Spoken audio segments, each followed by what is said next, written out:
Welcome in to the New Orleans Pelicans Podcast, the official podcast of your New Orleans Pelicans. A podcast dedicated to everything you need to know about the squad. Hear from players, coaches, broadcasters, and those who cover the NBA on a daily basis. It's time to flock up. The New Orleans Pelicans Podcast starts right now. Hello, everyone, and welcome to the New Orleans Pelicans Podcast, the official podcast of your New Orleans Pelicans. Mr. Jim Eichenhofer, Pelicans.com. I'm Gus Kattengell with you for another week. Jim, 1 week to go into the NBA Draft Lottery as we record this podcast on Monday, May 5th, or better known as... Cinco de Mayo? Cinco de Mayo. Took me a second. There it is. Yeah. You can notice we don't rehearse this. Anyway, looking forward to a lot of going on here because the first round... It's done, right? The NBA playoffs, you got a couple Game 7s that we had to deal with. Round 2s are coming up. We'll get your takes on that. But as we continue our player profiles, we've looked at starters. We've started looking at reserves here as well.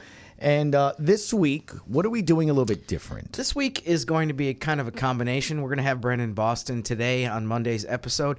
And then we're going to have 3 rookies. We're going to have Yves Missi on Tuesday, Karlo Makovic on Wednesday, and then Antonio Reeves on Thursday.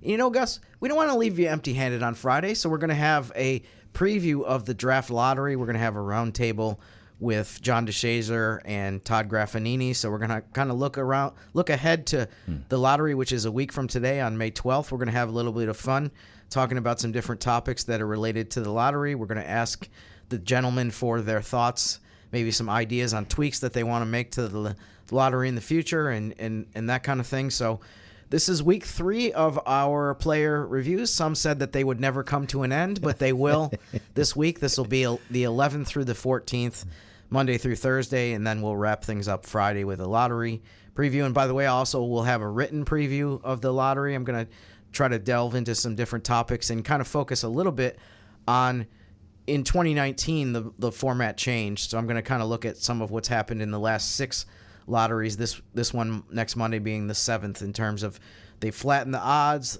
It's a little bit more likely for you to come from a lower spot and win the lottery and just kind of look at some of those topics. So that's what we're looking at for this week, Monday through Friday. And as a quick review, Pals right now currently where with their win-loss record?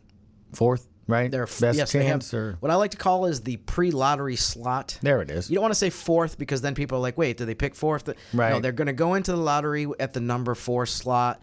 They have the 4th best odds of winning it. That's 12.5%. We're going to get into a lot more of those numbers and some of the percentages and so on and so forth in Friday's episode. But yeah, there's 3 teams ahead of them on the ladder as they enter the lottery, which is May 12th in Chicago. All right, easy enough to look at it. When we get to Friday, we'll get you all that information and get you ready for that. In the meantime, television analyst Wes Johnson takes a look at Brandon Boston, which is an interesting player, Jim, when you look at just how he got here and really his significance and importance. And he was also hit with the injury bug towards the end of the year. Unfortunately, he was. And I think he's one of those guys, too, that, so much time has passed since the chunk of the year where he played a lot. It's easy to forget how much he was on the court at the beginning part of the season. So, in the first half of the season, he was really one of the handful of guys that we saw the most and played the most minutes. Unfortunately, after February, he was injured, and we didn't get to see him in the second half of the season. But yeah, he was a very important factor in what the team did in the first few months of the season and got by far the best opportunity of his career so far. And the beauty of why one of the reasons we wanted Wes Johnson to talk to him about him, knows him personally.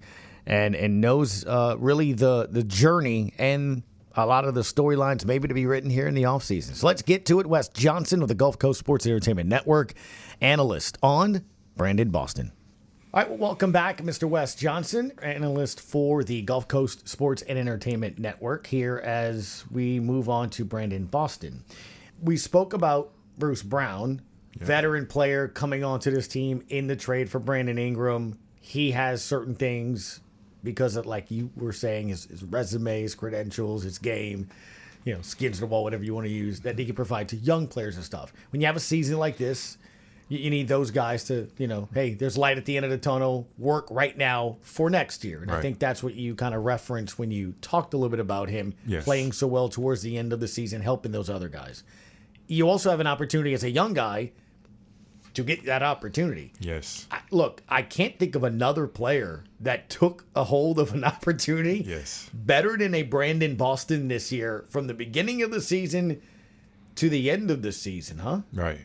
I mean, for me, I've seen him since his rookie year. And so you have seeing his production, his growth throughout his rookie year, developing year by year.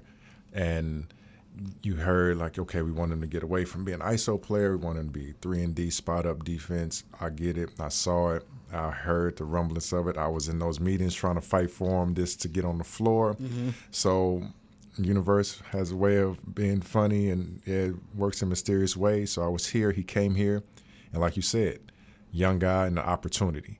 And having talks with him and seeing the opportunity present itself, and it's like, this is no better chance for you to have a chance to prove yourself and go out there and play and show people why you belong in this league. Because long nights talking to you, long nights in the gym shooting with you, and now it's time for you to be yourself. So seeing the opportunity there, yes, he was thrown into the fire. You thought you were going to play with all the players on the team, but no, you were asked to go out there and produce. You were asked to go out there and play point guard. You were asked to go out there and do stuff that you would say that they tried to get you to get away from, but you were able to show that you can be productive by being yourself. So him being a scorer, him having those big outbursts, him having those deflection moments, those steals. So you saw the developing the maturity of a young man coming from being drafted second round, not getting a chance, to getting a chance here and showing why he should be on the floor. And me personally not being biased, it's just a big brother moment of being happy for him, because I know he was struggling mentally of trying to be on the floor and show why he should be here.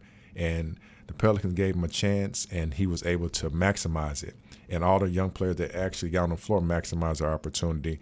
But for me, talking about B. Boston, it was a come to Jesus moment, basically. You put all that work in, now you're on the floor being able to be productive offensively and defensively, something that people were having a knock on you asking about, and you show why that you're able to do both.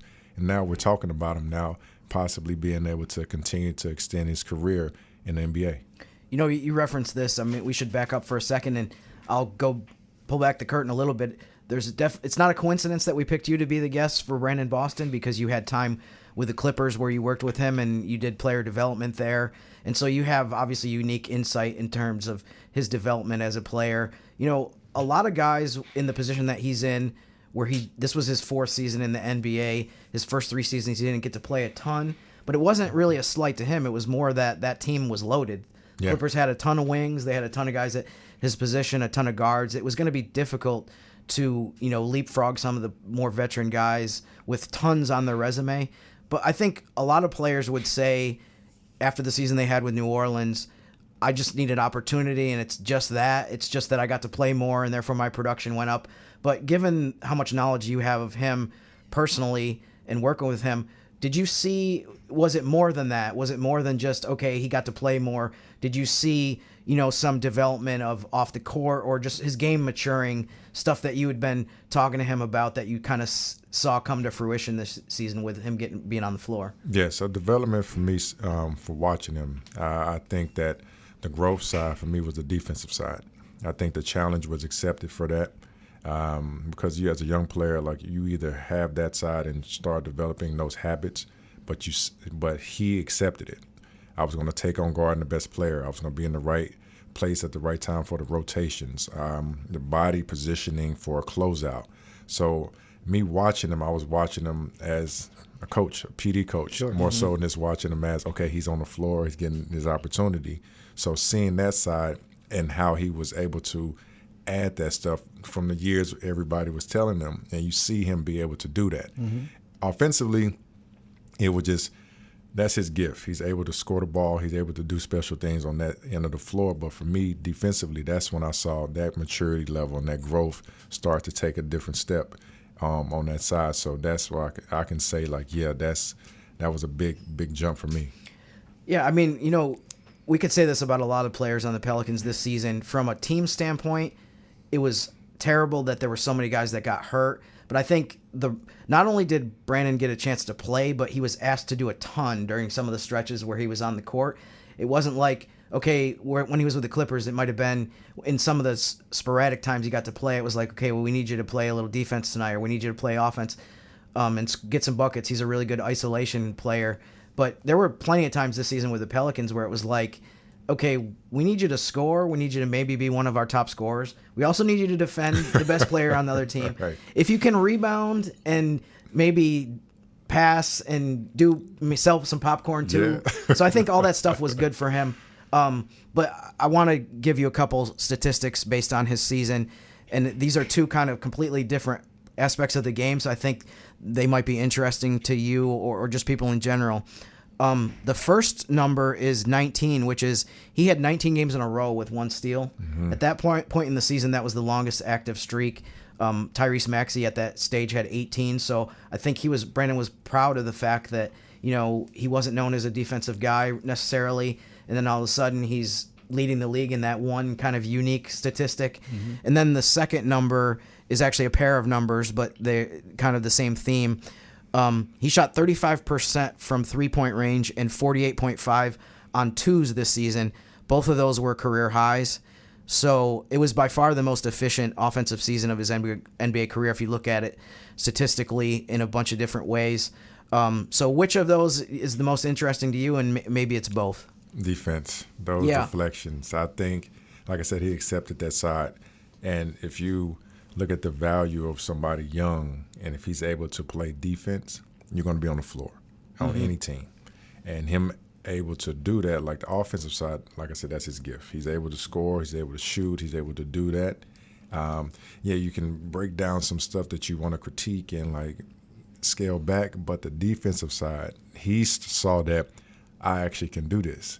I actually found a way where I can be effective and disruptive on that side of the floor. So him being able to see that and enjoy that side, that for me stands out way more than the offensive side. Lastly, for me, I mean, going forward, obviously the one unfortunate thing is the injury bug also hit him as well at the end of the season, and he missed a chunk of games at the end of the year. But I think the good thing is by that point he had played more minutes than he'd ever played before. He'd been in more games, had all of the challenges and opportunities that he got by that point. But, I mean, going forward now, going into next season, what do you think is some of the next steps you want to see from him, or just things that he improved upon this season that you want to see him just make an even bigger jump in as we go forward? Yeah, I mean, for all the young guys that was and got that opportunity to play all those minutes and especially in all these games, I think basically just change your body, knowing nutrition side, strength side, you see what's going to be demanded of you if you get those type of minutes and those type of games, like back to back to back, like leveling up. So adding that and then really like taking a sweep of the game that you played throughout this entire season, seeing how you were productive, seeing what you can get better on. Like, so him being able to see, okay, the scoring, the shooting, I want to like, okay, I need to figure out how I can take less dribbles to get my shot off. Physically, how I can be able to bang with those bigger guards, those bigger wings that they asked me to guard, so I can still be able to be disruptive and take that next step on being out there for more minutes when we have a full roster, wherever it is, if it's here, if it's anywhere. So this really just taking this whole season, and then that's just the foundation of growth for the summer to add to that. So next season you can be better. Yeah, I think the thing along the lines of what Jim's asking there, that's so remarkable, and it's so tough too, right? Because you're a young player, whether it's 10 days or whatever, just to get an opportunity, you got to show out, right? So those few minutes, you're not passing, right? You're trying to shoot them. Yes. My point is you're trying to show you belong on the floor, and sometimes that could lead to maybe overdoing things. Right. And then the season that happens, where now you're not just doing a few minutes. Now you're asking to start. Now you're starting. Now you're playing. Now it's more minutes. Now you're on your bigger contract. You're doing all those different aspects of it, playing aspects of the game that maybe you weren't supposed to. So you were supposed to, you went from a role player to now we need 20 points from you. that's a lot for a veteran player, because you spoke about Bruce Brown. Right. Being able to fit in and doing those things. That guy helped win a championship. Yes. So I got to imagine part of what you're answering with Jim there this summer is just asking coach, GMs, whatever, what do y'all guys want from me? Or do you work overall on your game? Because a lot of it just mentally, but does having the fact that he's done it this past year, does that help too, right? Like when you guys work together or somebody going to be like, hey, you can do this, but now you can work specifically on areas where you could maybe be used on a roster. For sure. It's that this summer is going to be on the how, meaning how are you going to be productive? You saw how you were able to go out and I can go out there and shoot the balls. They told me I had to play. We were shorthanded, and I had to go out there and do everything. Okay, when you don't have those minutes, how can you still be productive in shooting, scoring, defensively? How can you be able to do that? So this summer is making, like I said, the strength, taking the sweep of the season. When there's games that you play good, games that you play bad, being honest with yourself, getting into the gym and really honing in so the next year coming up, you're able to be on the floor and still be productive regardless if you're able to play 10, 15, 20 minutes, God willing 30. That's if they ask of you. But this is a summer where that growth is something that needs to be more so honest. How can I be better as a professional? How can I be better as a person, player? Because when I'm asked to get out on the floor with a full roster, I still need to be productive because, one, that efficient level needs to be minimized now. For when you're on the floor, you have to be efficient because that's one thing that's going to keep players in the league because everybody's able to score. Everybody's able to do a lot of different things, but a young player taking the next jump is being efficient. I want to know if you think I'm right on this, because I think he's one of the players that adds to a point that I'm going to be making here as we wrap up this season. We haven't got to the draft yet. We haven't got to free agency yet. I don't know what the roster's going to look like, make up who's healthy, who's not to start the season. But I think training camp's going to be pretty competitive. Because you are going to have guys that are back from being injured last year, right? Well, you're starting five, essentially. Yeah. Even Yves Missi had an injury towards the end of last year. Then you have a group of guys that became your starting five and became your starters that are still here. You know, Carlo, Reeves, Brandon, all that. There's only so many spots. It is. So I do think that helps, right, going into it. So it's that part of that mentality too with Brandon Boston here going, hey, when practice comes and camp comes, I mean, you would have to treat that like a regular season game because there's only so many spots. Yeah, for sure. But I think that makes the team better, doesn't it? Yes, it does. So if you have all these guys that got all these, like we said throughout the season, these quality minutes, everybody got all this huge opportunity to go out there and really show what they're made of, show why they belong. So you got all these good reps. Training camp next year, if you're able to grow and build off of that, going into training camp, like you said, it's going to be super competitive for everybody's standpoint. So that is going to be fun because now everybody has something to build off of. It wasn't the G League reps. These are real reps that you got. So going into this, these guys have basically gained another vet notch in their belt because y'all went against the best. It wasn't not knock on the G League. It wasn't that. Y'all got to go against all the top tier MVPs, all these all-stars. You got to go against them, and y'all were productive. So training camp is going to be super competitive and very confident with a lot of guys coming into that. There's a method to my madness here as we wrap up with Wes Johnson, because when you sat down to record these with us, I was talking with Jim and I asked your opinion about Bad Boys and OKC. They're the top team in the West, off to a good start this postseason. You said something that was very interesting. See, this I'm going to wrap it all together and put a little bow on it. You said even when their starters are out, the guys there on the court play the exact same way. You mentioned their style of play, tenacity on defense, offense, all that. Can a season like this, with guys like Brandon Boston and other guys like that are going to be your bench players next year, or part of that core of that second unit, can that be something like that? Is that why OKC is like that? Yes, sir. No question. No question. Because if you look at it, you've seen them be able to fight in games. Like, yes, we had bad losses. Yes, it happens. Yes, because it was a team full of young players. But if you look at the games that they were able to continue to fight and compete in games, and you're asking guys that didn't think they were going to play at all if we had a regular roster, So if you're saying the culture and like that foundation of the starters, they're out, and we come in with these guys that played those that we're asking to be the starters, and they came in and did that.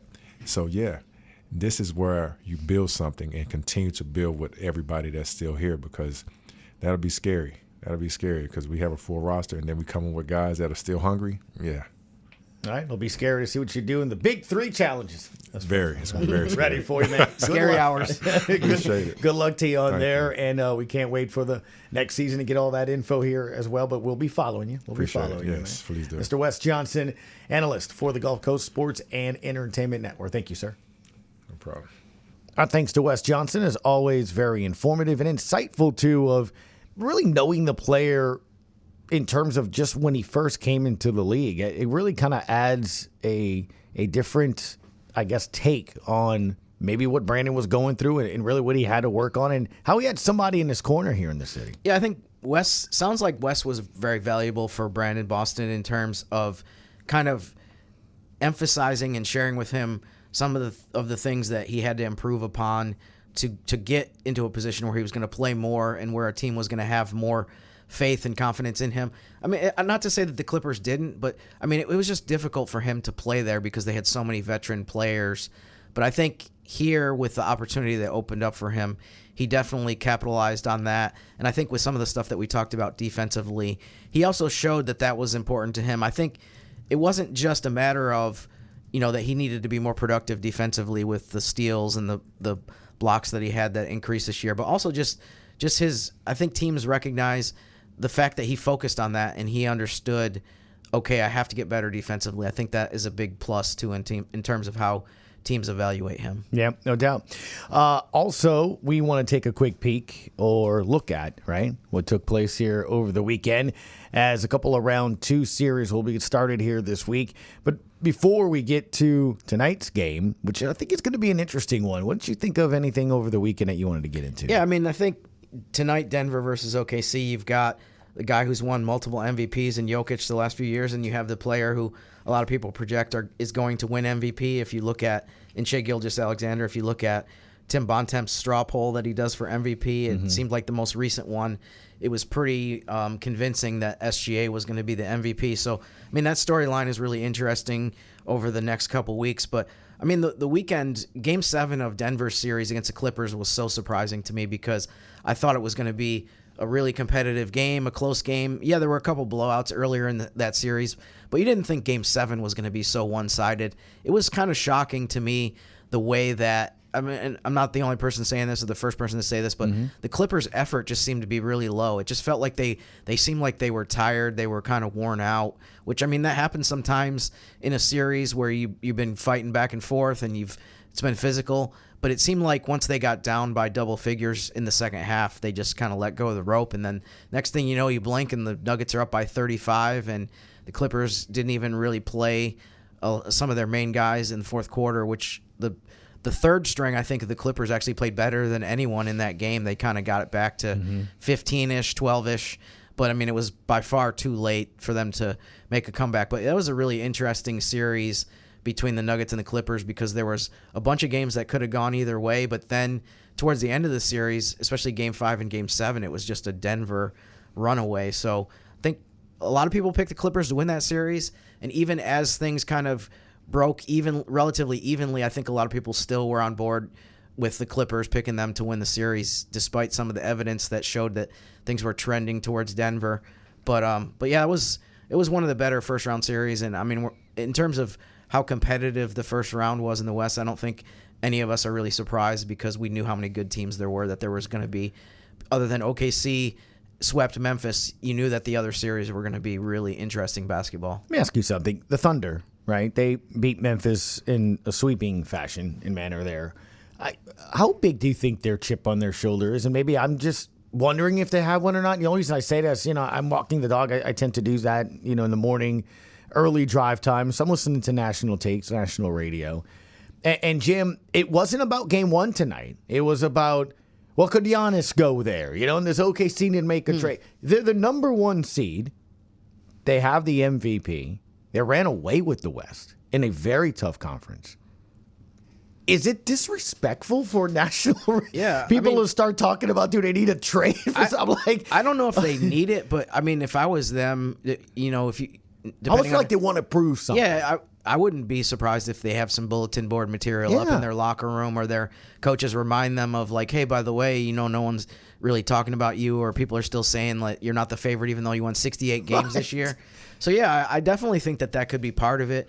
It does seem like, I mean, just for example, I mean, if the Lakers won 68 games this year and they were a 1 seed 2 years in a row, I don't think there'd be a lot of skepticism, even if you had the exact same players in the exact same uniforms. So I could see that. I mean, that's definitely something. I mean, honestly, to kind of backtrack for a second to the Clippers Nuggets conversation, I had this discussion with a few people over the weekend, and including some people that are directly involved in the situation, that it did seem like, for example, ESPN was like heavily involved in promoting the Clippers and saying the Clippers are going to win, and it felt like Denver was a little bit of an afterthought. It does feel like that sometimes, that we have certain franchises that we treat like, whatever, and then others that it's like, so, I mean, if you could probably say that about Minnesota Lakers as well, that, I mean, I think almost everyone picked the Lakers, and then Minnesota won in 5, so different discussion, but